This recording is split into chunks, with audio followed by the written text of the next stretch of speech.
The good king, Yudhishthira, inquired, O great souls, will he become as saintly a king, as pious in his very name, and as famous and glorified in his achievements, as others who appeared in this great royal family? Purport. The forefathers of King Yudhishthira were all great saintly kings, pious and glorified by their great achievements. They were all saints on the royal throne, and therefore all the members of the state were happy, pious, well-behaved, prosperous, and spiritually enlightened, under strict guidance of the great souls and spiritual injunctions. Such great saintly kings were trained up, and as a result the kingdom was full of saintly persons and was a happy land of spiritual life. Maharaj Yudhishthira was himself a replica of his ancestors, and he desired that the next king after him become exactly like his great forefathers. He was happy to learn from the learned Brahmanas that by astrological calculations the child would be born a first-grade devotee of the Lord, and more confidentially he wanted to know whether the child was going to follow in the footsteps of his great forefathers. That is the way of the monarchical state. The reigning king should be a pious, chivalrous devotee of the Lord, and fear personified for the upstarts. He must also leave an heir apparent equally qualified to rule over the innocent citizens. In the modern setup of the democratic states, the people themselves are fallen to the qualities of the Shudras or less, and the government is run by their representative, who is ignorant of the scriptural mode of administrative education. Thus the whole atmosphere is surcharged with Shudra qualities manifested by lust and avarice. You all know what avarice means? Avarice, Prabhupada has used the word avarice. It's more or less a synonym for greed. Lust and greed, Kam and Lobh. Such administrators quarrel every day among themselves. The cabinet of ministers changes often due to party and group selfishness. Everyone wants to exploit the state resources till he dies. No one retires from political life unless forced to do so. How can such low-grade men do good to the people? The result is corruption, intrigue, and hypocrisy. They should learn from the Srimad Bhagavatam how ideal the administrators must be before they can be given charge of different posts. This is a wonderful description of a just opposite of wonderful. Wonderful in the sense of it's so succinctly and accurately put by Srila Prabhupada, the situation of governance in modern society, especially in India. It's practically open. Not only India, but many corrupt countries of the world. I mean, all the countries are corrupt, one way or the other. But in India, there's not even that much attempt to cover it up.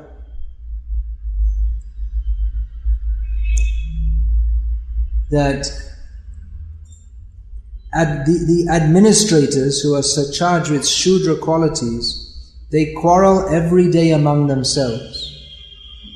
Isn't it? The politicians, they're always arguing among themselves.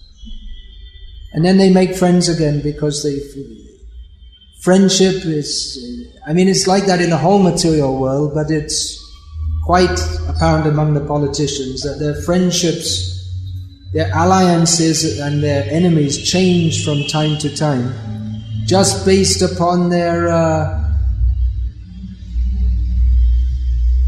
the ongoing political necessity.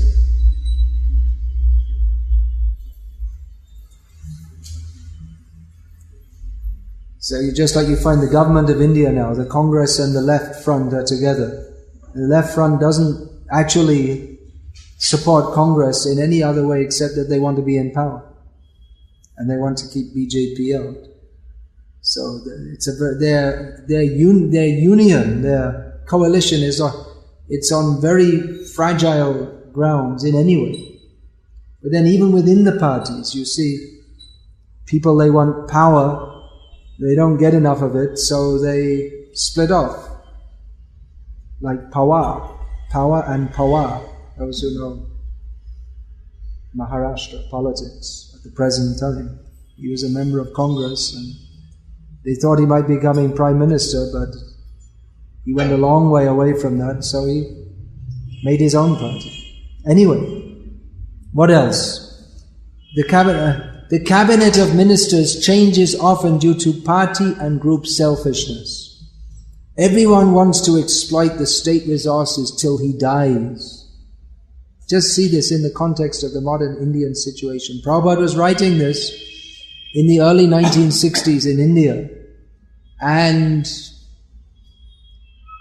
things have got a lot more corrupt since then. No one retires from political life unless forced to do so. You know that Srila Prabhupada, even before he took sannyas, he wrote a letter to Mahatma Gandhi that why are you staying in this rotten politics? Retire.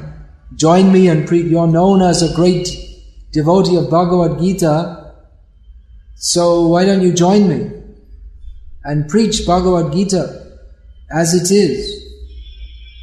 Why don't remain in this rotten politics? Otherwise, Prabhupada wrote, you will come to a very bad end. I can't remember exactly the words he said, which soon came to pass. He was in politics. He was supposed to be a saintly person, but he was in politics for the sake of getting Swarajya. But then he stayed on afterwards, and Nehru and company, they weren't very happy with that. Because he was supposed to be, his whole effort was for Swarajya, but then he remained messing about in politics. And so, although people were lamenting, there were others who were happy. In the politicians, they were happy that Godse shot him, because he was a burden to them. So Prabhupada said, if you don't get out of this rotten politics, you'll come to a lamentable end, something like this, which happened, as everyone knows. He was shot and didn't say, "Hey Ram," at the last moment, according to his personal secretary who was standing next to him. So how can such low-grade men do good to the people? They're low-grade. People give respect to politicians, but what are they? They're greedy rascals, cheaters, biggest liars. Everyone knows the politicians are lying. Chanakya Pandit himself said, Vishvaso. What is that? Yeah, but what is that? Strishu Rajakuleshu cha. Vishvasho Naiva, and what's the next word? I can't remember. That one should not trust a woman or a politician. Prabhupada often quoted that, but we're not supposed to quote that in modern ISKCON because we don't say things against women. Vishvaso Naiva Kartavya Strishu Raja Kuleshu cha. Don't trust a woman or a politician. Well, this thing about not trusting women, Kunti Devi herself, she was the cause of that. That Yudhishthira cursed that after she kept the secret of Karna's being their brother, then Yudhishthira cursed that women should never be able to keep a secret. So, when he found out. So they're low-grade people. I mean, in modern India, it's well known that people who have criminal records, they're in the parliament. And we're told that our Prime Minister is very clean, but as it said, a man by his company. He's supporting and supported by people who are not clean at all. So what kind of person is that? So the result is corruption, intrigue and hypocrisy. This is going on. Corruption, intrigue and hypocrisy. Intrigue, you know what that means? And sometimes In ordinary Indian English, these words aren't used. Intrigue, it means like politics, politicking. So they should learn from the Srimad Bhagavatam how ideal the administrators must be before they can be given charge of different posts. Yudhishthira wanted to get the throne. He was fighting. He was prepared to fight to get the throne.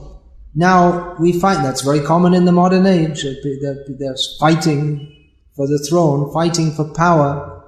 There are different coups d'état. You know what that means?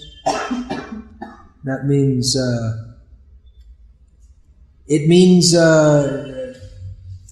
military takeover of the government. It's very common, and then there'll be fighting between different factions, not just verbal fighting, but with bombs, tanks, guns, planes, etc. So Yudhishthira was fighting for the post, but he's not like some low-class Bush or Saddam Hussein. He's not because he wants power, although someone like Bush or this Blair, they'll talk about we're invading the country for the sake of humanity and all that. But it's basically they're doing it because they're supported by rich people who have interests in exploiting the oil. Everyone knows. So Yudhishthira Maharaj wasn't that. He wanted to have the position so that he could execute his dharma as a Kshatriya, which was to protect the people in a manner that they could become spiritually enlightened. You may ask, well, why are we discussing politics here in the Srimad Bhagavatam class? Because that's the subject here. The Bhagavatam is discussing this, and Prabhupada is giving his purports, how it's practically applied in life. Here Prabhupada writes that the Rajarshis, they were so saintly and pious that the people in the state automatically, they were happy, pious, well-behaved, prosperous and spiritually enlightened. But we find in the modern age, because the leaders are all demons and rascals. Rakshasa Kalimash, no, that's another verse. It's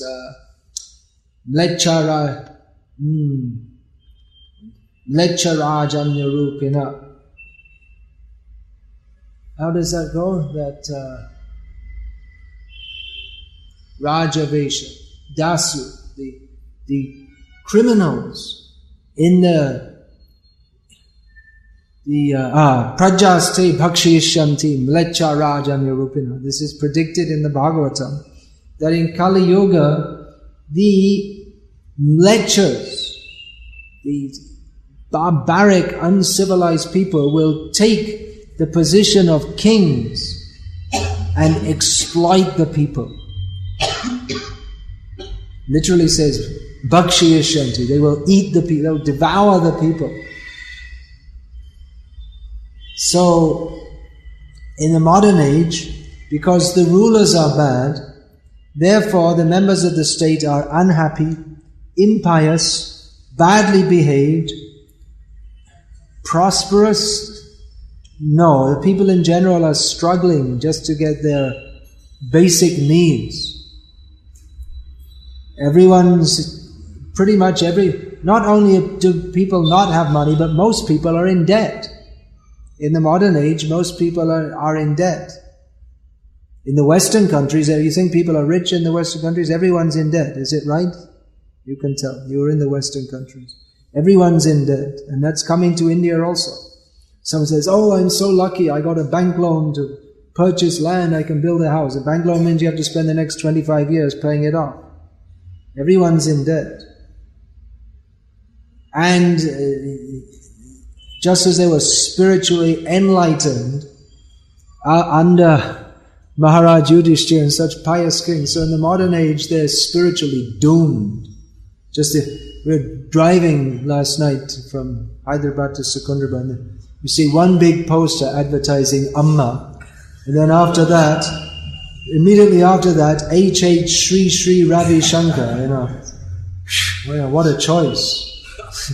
What do you, it's difficult, you know, it's black stool or red stool. Sometimes people ask questions, you know, which is better?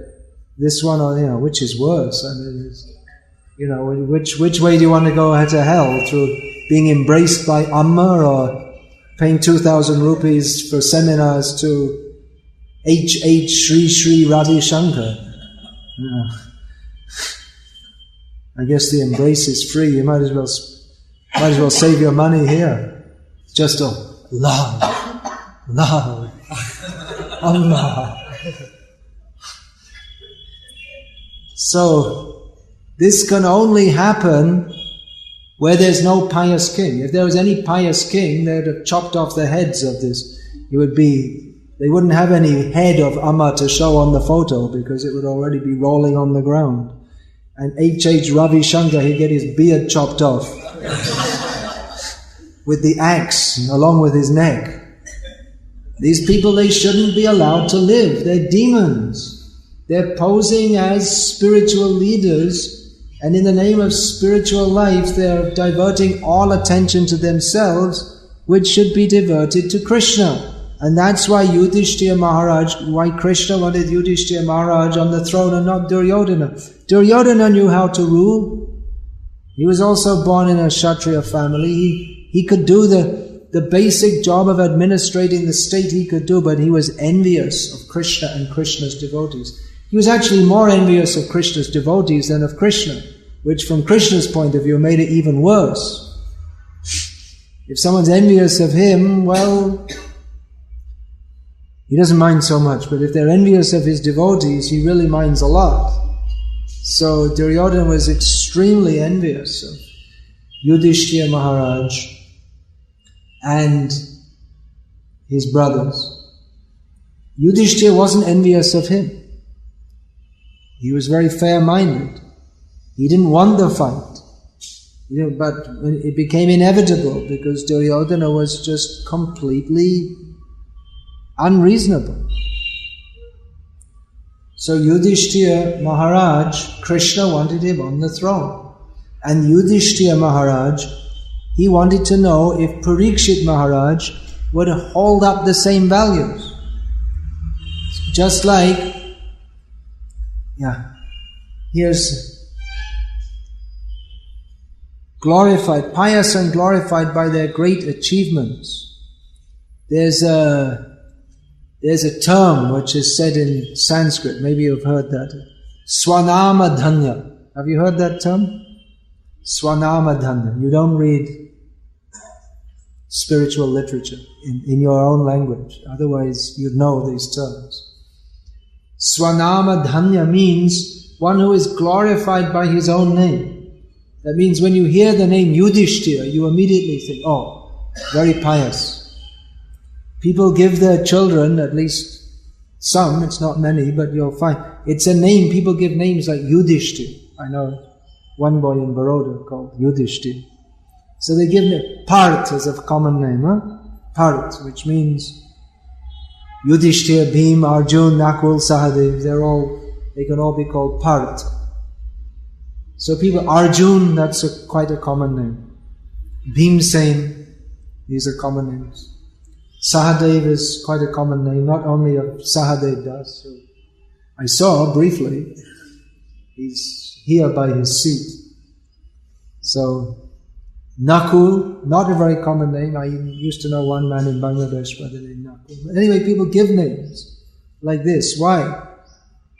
Because by hearing you think, oh, very nice. You don't hear people, they don't give name Duryodhana. Although in Tamil Nadu, the chief minister, he gave one son the name Hitler and the next one Stalin. Or maybe it was around the other way. And Stalin is the mayor of Chennai. He'll probably be the next chief minister of Tamil Nadu after this Karuna Nidhi, which is a very good name of Krishna, but he's a complete rascal, an atheist and demon. And I'm glad I'm saying that in Secunderabad, because if I was saying it in Chennai, I'd probably be arrested. Although it was Jai Lalita who arrested Shankaracharya. Anyway, we're getting a little diverted here. So Swanama Dhanya. If you hear the name Yudhishthira, you think, oh, just by hearing his name, you think someone very pious.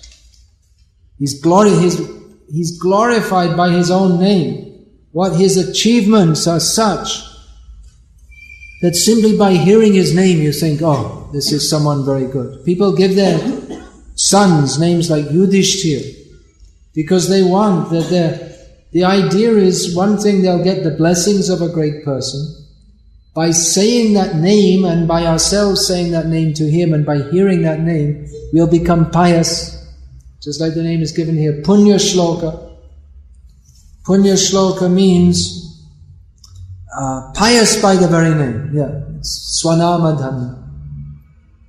So, and then also it's hoped that the child will imbibe such qualities. He'll be inspired by that person, by the character. The name is there, Yudhishthira. Oh, so I should be like that. Then they want to hear what are the activities, what is the character of Yudhishthira. They want to be like that. So nowadays they don't want to be like that, so they don't give their children names like Krishna or Rama or Sita anymore. They give names like Dimple and Beauty, silly names like that, which have no particular meaning. Pinky. For men, still they give some, but there's some Deepak, which, well, Krishna's also a Deepak, but it's not very direct. Chirag means the same thing, but it's Urdu, so it's not at all religious. They like to give names. This years ago, that must be 20 years more, this Ramayana TV drama came out, and I won't say prostitute, but I didn't say it, but the actress who was acting the part of Sita, so wherever she went, people they wanted to treat her like Sita, and very respectful, and she hated that because she was just the opposite of Sita. That's why I said that word. She's a Bollywood. What was that word I said? Anyway, so she liked to wear tight blue jeans, which in those days was considered vulgar. Nowadays it's considered normal. That was considered a high fashion at the time. But people, they wanted her to be like Sita. They wanted to work, but she didn't want to be like that. She didn't like to be thought of in that role because she's a Bollywood, something beginning with P. So nowadays they're all like that. Now you don't have to be a Bollywood film actress to be something beginning with P. Every woman. It's said in Ramcharitmanas that in Kali Yuga there won't be any prostitutes. They won't have a job. Why? Because the ordinary housewives are available to everyone. So the prostitutes don't have a job. You can pick up any woman anywhere. That's true in the West, isn't it? You've been in the West. It's like that. Any man can just walk up to any woman and talk with her and chat with her and make friends and have a fling, as they say. And married, unmarried, it doesn't matter. So it's come to that. That shouldn't be allowed. If they're pious kings, then these things shouldn't be allowed. But in the name of freedom, they allow all kinds of sinful activities. Women's liberation. They think the women should, if they want, they can mix up with men as much as they like, and they can have abortions and do whatever they like. But that's not civilized, because that means that the destruction of the culture of the Strishu Dushtashu Varshnaya Jayate Varna Sankara. People don't understand this and they protest against this. Why? Because they're Varna Sankara. They're born from such unchaste women, and therefore they think that to be a monkey in human form is desirable. And they want to defend that, and they think it's something very good. And if you propose such things that, well, they'll say, yes, women should be protected, that's very good. And protected means that they're not allowed out of the house, only under certain circumstances. They just can't wander off wherever they like. And they say, no, that's inhibiting their freedom. Then how are you going to protect them? They complain about rape. They walk around in tight jeans and t-shirts showing off their whole body, and they laugh and joke with any man who comes up to them. They wander around alone at night at 11 o'clock at night, and then they complain about rape. This is nonsense. If you want to be protected, then you have to accept restrictions. There's no protection without restrictions. But people are foolish, and they want this actually. They want that women will be cheap and available, because they're also low-class rascals, beginning with the leaders themselves. The leaders themselves are having, affairs left, right and center. So what is the hope for the citizens? There should be pious kings. People in the modern age, they can't imagine what it's like to be under a king, and they don't want it at all. They're afraid. They're afraid of dictatorship. Well, they should be, because if you get people if you get these low-class people, if they take charge, then you're going to have, the problems that you have under them will be compounded.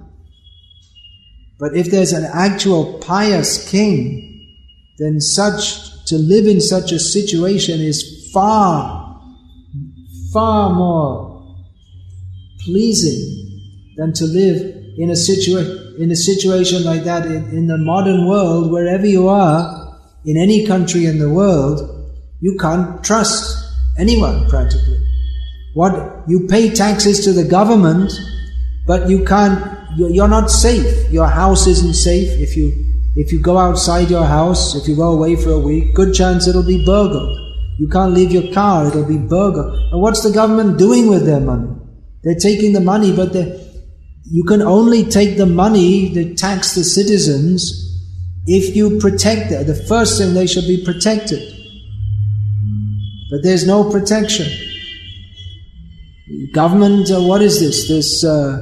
In America, they have a drug problem. There are thousands of tons of cocaine and heroin coming into the country, and the government can't stop that.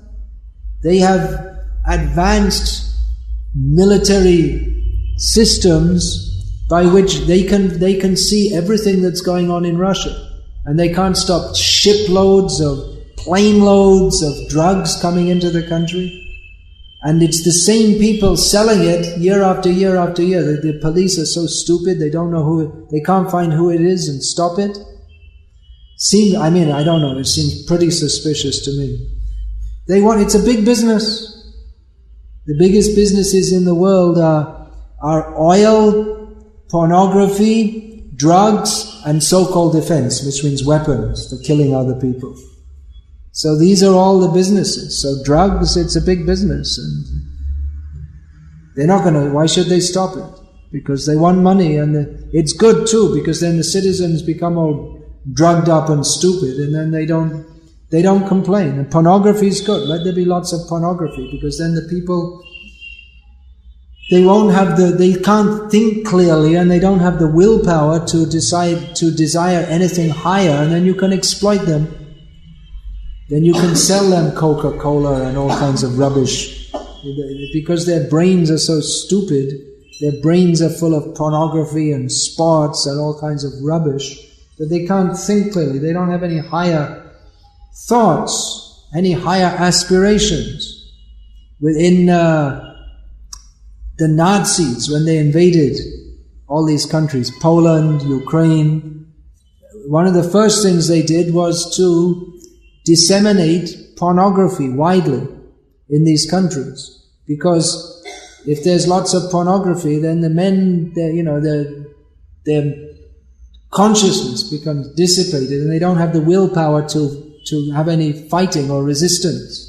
So it was to keep a hold of their power, they gave everyone lots of pornography. Then they just became interested to have lots of sex, and then like pigs, they don't care that we're going to get slaughtered. They're having sex, and all right, and that's it. Then they don't have the willpower to desire anything higher. So we can't imagine what it's like to live under a king, but formerly people couldn't imagine what it was like not to live under a king. The kings were so much respected, and they were respectable. You can see Yudhishthira Maharaj was so much respect. He was the protector of the people. The Brahmins, they gave blessings to the king, but they could execute their Brahminical duties because there was a king protecting them. Otherwise, what happened, you see, just like Rup Sanatan, they were under a Muslim king, so he knew they were very intelligent, so he forcibly took them into his service. You could say, well, they would deny, but it's said that he threatened not only themselves, but like he would, if you don't serve me, they could refuse and he could kill them, but he said, no, I'll torture so many of your family members and everything else. So this is a tyrant. This is not so he was forced, they were forced into his service, although eventually they left. But the Brahmins, some of them would be completely detached, and others they would give advice to the king. He was not an absolute dictator. He took advice, and he ruled on principles, and he was trained. But nowadays, people they have no idea of this. Even in medieval Europe, there were kings, and they were supposed to be. They were considered representatives of God, and they were respected like that. And it was, there was a word, regicide, it means to kill the king. It was considered a very great sin, and the English people were shocked when Oliver Cromwell, he made a revolution and he executed the king. He had his head chopped off. In England, they were shocked at this. What is this? How can you do that? He wasn't a very competent king. It wasn't a very good, of course, none of them, they were a bunch of lechers, but still, the idea was there that the king is the representative of God. Even the Sanatan Goswami said that to Nawab Hussain Shah, that, was it Sanatan or Rup Goswami said that no, it wasn't, it was, Rup Goswami tried to hide the fact that Chaitanya Mahaprabhu is the personality of Godhead. When Chaitanya Mahaprabhu was entering the administrative area of Nawab Hussain Shah, then the news came to the king because he has his spies here and there, so gathering news, what's going on in the state. So he heard that this Sri Krishna Chaitanya, one sannyasi, is coming, and he's followed by thousands of people. So for the king it sounds like bad news. There's someone marching on my capital, thousands of Hindus marching on my capital. Sounds pretty dangerous. Just not long ago he took thousands of people to march on the home of Chand Kazi in Navadvip. So he was afraid, what's going on here? Should I call the army and march on them and kill them all? And first of all, who was that? There was Keshav, there's one minister, I can't remember who's. First of all, who's Rup Goswami, I think he asked, and Rup Goswami said, the reports are all exaggerated, you don't worry, it's just one sannyasi with a few followers. But he kept on getting reports. And then he asked, was it Keshav Chatra? And he said, and this minister gave the reply that you're very fortunate that the Supreme Personality of Godhead, he told him openly to a Muslim, that the Supreme Personality of Godhead has appeared in your kingdom. So then he wasn't sure. He went to Sanatan, and Sanatan said, is he God or isn't he? Is he Bhagavan? Is he an avatar? He said, well, you are a representative of the Supreme Personality of Godhead. You have got this position as a blessing from the Supreme Lord. You're His representative. You should be able to say yourself. Why you ask me? Why do you ask me? He said, yes, I believe He's the Supreme Personality of Godhead. So is recorded in Sri Chaitanya Charitamrita. So the kings were respected, how they maintained the state in a manner that everyone not only could be pious, but they had to be pious, otherwise they'd be punished. In the modern age, there's the idea of freedom, that you should be, if you want, you can do sinful activities also, but it's up to you, you see. There are certain limits. You're not allowed to kill people, but there's no idea that we should be ruled by Shastra. That they have the idea that as long as you don't harm anyone else, you can do what you like. So on this basis, people in the modern age think homosexuality is okay. Nothing wrong with it. Because if both people agree, then what's the harm? They're just having fun. So contraceptive sex is considered okay because, if two people agree, no harm. But Shastra says that sex that is indulged in without the specific purpose of procreation is sinful. But the modern age is freedom. You just do whatever you like, as long as it doesn't harm others. That's the modern idea. They think they're very advanced. They think that in previous ages, people were primitive. They had all these taboos. Taboo, you know what that is? Taboo means something which is socially restricted. And it's something considered very wrong. Just like until recently in Indian society, you couldn't just walk up to any woman on the street and talk to her. It was considered something very wrong. You couldn't even look at her, isn't it? But now it's changed because they've become modern. They've become so-called advanced. So they think that all these old restrictions are primitive, they're stupid. But no, they're very good because that protects from illicit sex, that protects from lust.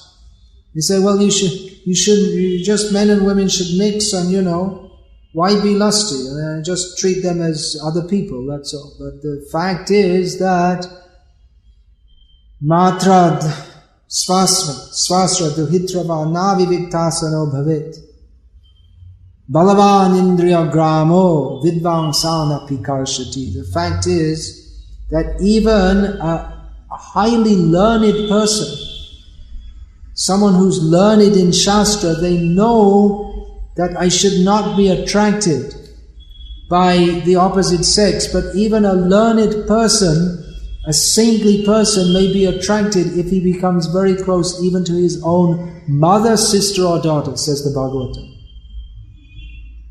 So we should be careful.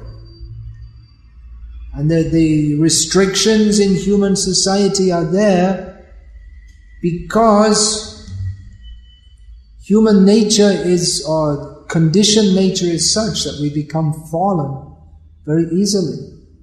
So the restrictions are there so to avoid unnecessary trouble so that we can make spiritual advancement.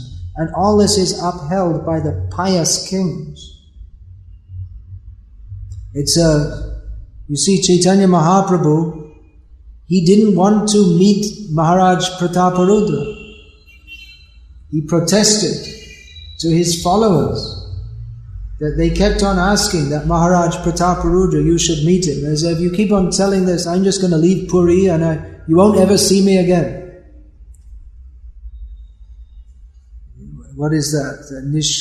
Nishkinchanasya bhagavad bhajanon mukhasya param param jigamisha bhavasagarasya Vishiyanam atha yoshitanscha ha hanta hanta vishabhakshanato piyasatu. He said that for one who is seriously desiring to cross over the ocean of material existence, to associate with a sense enjoyer, with a woman or a sense enjoyer, is worse than drinking poison. So he wouldn't meet Maharaj Pratap. He thought he's a sense enjoyer. But that was standard, that sannyasis, they don't mix with kings. But at the same time, the sannyasis, they could execute their sannyas dharma because there's a king. If the king wasn't there, then they couldn't be a sannyas. I mean, it's very difficult. Unless the king's upholding the culture, then sannyasis, if they're not tortured, just like under Hiranyakashipu, Kamsa, they would kill the Brahmins.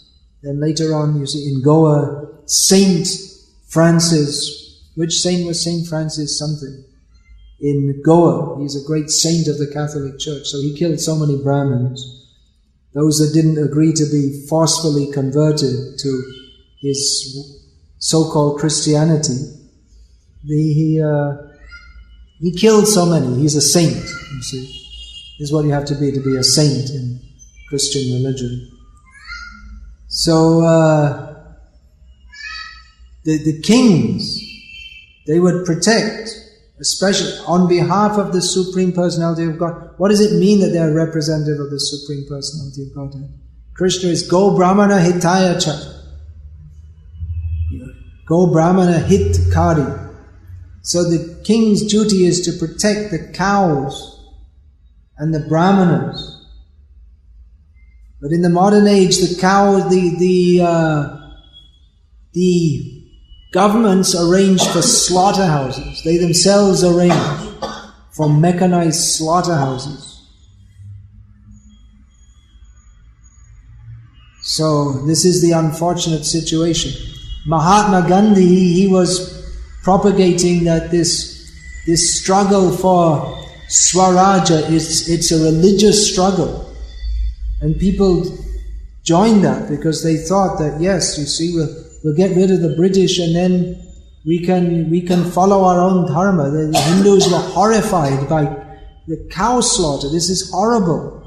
Under the Muslims and then under the British, this cow slaughter is going on, and every Hindu hated this. It was something which made them feel very, very bad. So people supported Mahatma Gandhi. They thought he presented it's a religious struggle. So they thought when India becomes politically independent, then obviously the first thing, especially after they separated into Hindustan and Pakistan, so the Muslims can do whatever they like in their Pakistan, but in India, then naturally everyone thought that we had this religious struggle, and now we stop cow killing. And who said, no, you have to allow the cow killing? Someone who Naturam Godse didn't like, for good reasons. So he cheated, actually. He was a politician, not a saint. He posed as a saint for political ends because he knew that Indian people aren't much interested in politics because they traditionally, the king is there and, it's not the people in general, it's not their business to get involved in politics. This is modern Shudra idea, democracy. Every demon should have a vote. But the people in general, they weren't much concerned. So to mobilize the people, Gandhi pretended to be a sadhu.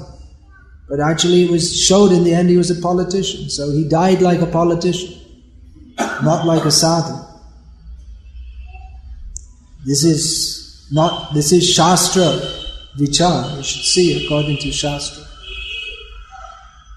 So we need, at that time also, people, they would often talk of Ram Raja. Now they're not asking for Ram Raja. Now they want, something. What's going on now? They want, like film star Raja. The most degraded people, they become the leaders. They become the politicians. So, Ram Raja or Yudhishthira Raja or Parikshit Raja. Parikshit also, Punya Shloka, Swanama Dhanya. Parikshit, he became such a person as Yudhishthira desired, that just by hearing his name we think, very pious. Very pious man. Very pious king. This, at Naimisharanya, the rishis, they were shocked to hear that some low-class black man was harassing the bull. Parikshit Maharaj, when he saw this, he was immediately ready to kill him. And Prabhupada comments in the purport that the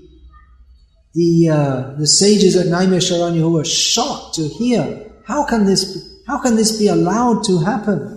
That the bull, his legs are being cut off, and they could not imagine that in the modern age the kings, the leaders of society, they not only do they not protect the cows, but they arrange in the name of benefit for the state, they arrange for mechanized slaughterhouses so that thousands of animals, including cows, are slaughtered daily.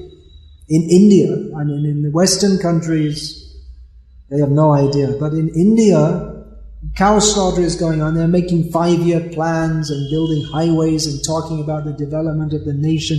There can be no auspiciousness whatsoever for any country as long as there is cow slaughter going on. It's not possible. No one can ever be happy.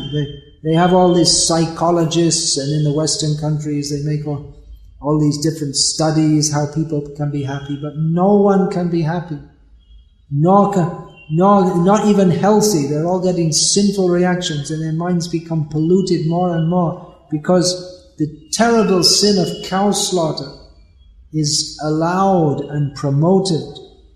So all other sins, cow slaughter, illicit sex, intoxication, the governments are promoting this. Why doesn't the government stop this pornography? It's a horrible thing. They're talking about freedom for women, women's rights, but isn't that degrading to the whole of womanhood? That wherever you go, you see, the newspaper is advertised with some pretty woman. The newspapers in India used to be very respectable, but now they're like some pornographic magazines. Everything, they should stop this. It degrades the consciousness. Why do they allow it? It's money, money, money. Pornography is a big business. And by advertising, there's pornography, there's direct pornography, and even this, well, they don't call it pornography, but advertising everything with pictures of pretty women, that's also, it's that women are, the Shastra says women are supposed to be to be worshipped as mothers, but nowadays they don't even want to be mothers. They think it's below their dignity to be a housewife. It's such a strange world we live in. They don't want to be mothers, they want to be playgirls. They want to have boyfriends and have careers and all. It's such a horrible situation. So this king, where is the king? You need a king. Without a king to uphold Brahminical culture, it's very difficult for the Brahmins to even survive. The intellectual class, who you could say they're the perverted reflection of the original pure Brahmin class, they're all bought off In the universities, all the people who are making all the sociological studies and the journalists, they're all lackeys of the system. Lackey, you know what that means? It means a low grade servant. There are higher grade servants, like the minister is also a servant, but just, like the peon or something like that. So they're all bought off. You have to do research and make a report, and if your report isn't in line with the established orthodox theories, then you're out. You're not allowed. So nowadays, our devotees, they're trying to, get in line with the governments and have the governments like us, and then the governments will give us grants and they'll allow us to go on, but at what price? You lose your soul. If we don't recognize that these governments are demoniac and they should be, they need to be supplanted with pious people. Of course, the demons, if they change, we don't mind. Just like Prabhupada, when he went to Indira Gandhi, he had a list of 9 points to present to her. He didn't say, well, you should resign and we'll put someone pious in. He proposed, you become pious. He proposed that make Sanjay, who was her still living son at that time, who was actually a big demon. He was a very brutal and immoral person. I mean, they all are, but he was particularly so. He proposed that make him the king. He didn't want that she should be in charge. He said, you can be the queen mother, let him be the king. He wanted there should be a king, not a queen. So he had this, and all the government ministers should join kirtan every day. They should be initiated brahmanas and join kirtan every day. No meat eating in public. Meat eating only. If you want to eat meat, do it at home. No public meat eating.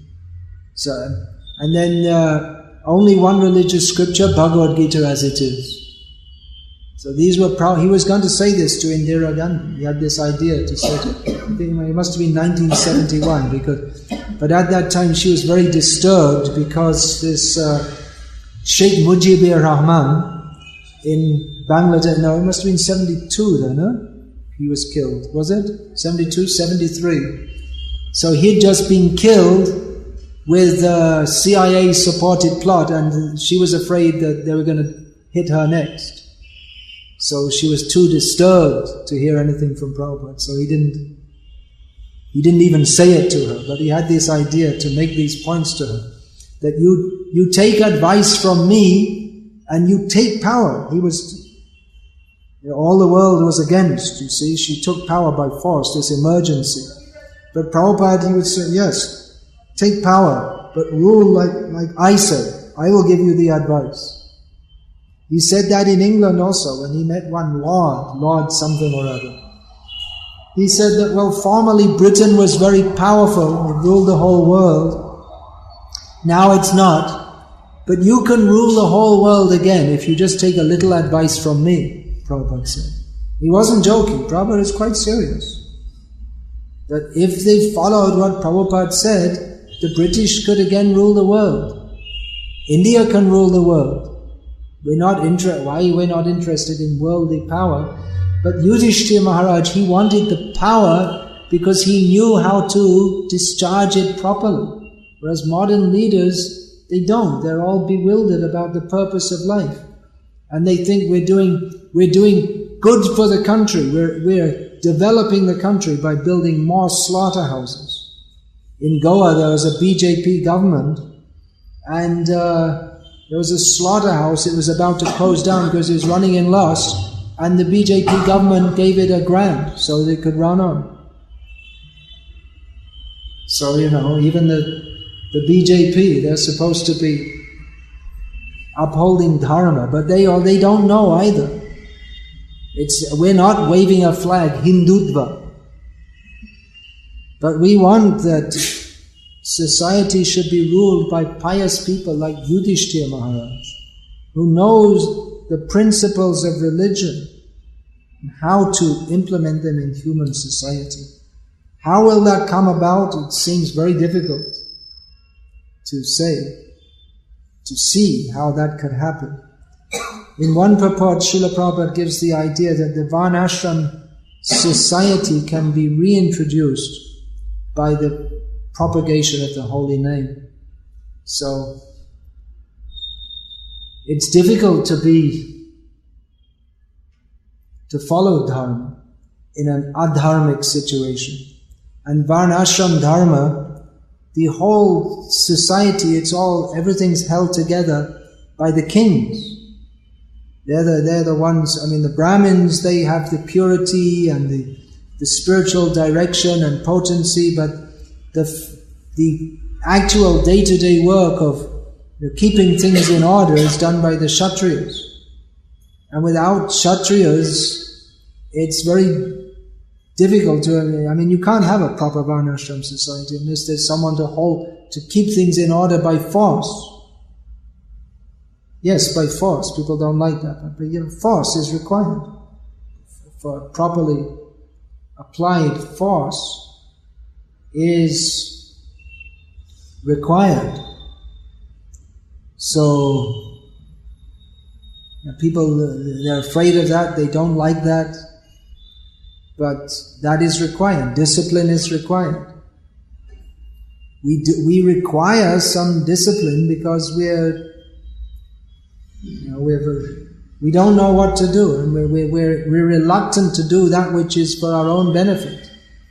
But the kings, they enforce, you must do. There was the king in Ban Vishnupur. He made a rule that everyone has to chant, 2 rounds of japa every night and they'd have people coming around checking. You chanting? That was his rule. So we need kings like that. Hare Krishna. Any question about this? Yeah. Self-discipline. Yeah, well, in the self-discipline must also be there. You can't expect that, the government agents are going to come all the time and tell you to chant your 16 rounds. Discipline is 2 kinds. External, others put pressure on you, and one's own desire. That yes, take a vow and I'll follow it. So both things have to be there. Externally applied discipline is also required. We shouldn't be too eager, or we shouldn't judge people to be very nice because they let us do whatever we like. But someone is nice if they don't let you do what you like and pressurize you to do the right thing. That's much nicer in the long run. You may think, well, I like to live in a temple where no one forces you to get up. I don't like all this artificial discipline. If I want to sleep till 9 o'clock in the morning, why not? But the temple authorities will be very nice if they get you up. If they don't sleep, get up. So you may think, well, that's not nice, I want to sleep. Well, no, for your spiritual benefit, you have to arise. For example. Hare Krishna.